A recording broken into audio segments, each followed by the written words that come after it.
ಲೇ ಹಾಯ್ಲೆ ಹೊರಗಡೆ ಹೋಗಿ ಬರೋಣ ಬಾಲೆ. ಇವಾಗ ಹಾ ಇವಾಗೆ ಟೀ ಕುಡ್ದು ಬರೋಣ ಬಾಲೆ. ಹಾ ಸರಿ ಇರು. ಹಾ ಸರಿ. ಅಣ್ಣ ಹೇಳು. ನಮ್ ದೋಸ್ತ್ ಬಂದಿದಾನ, ಟೀ ಕುಡ್ ಬರ್ತಾನ. ಸರಿ ಬೇಗ ಬಾ. ಹಾ ಅಣ್ಣ.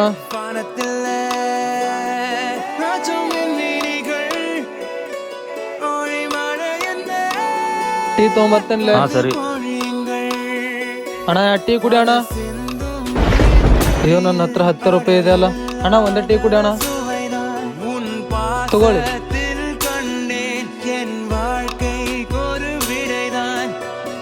ದೋಸ್ತ ಟೀ ತಗೋಲೆ.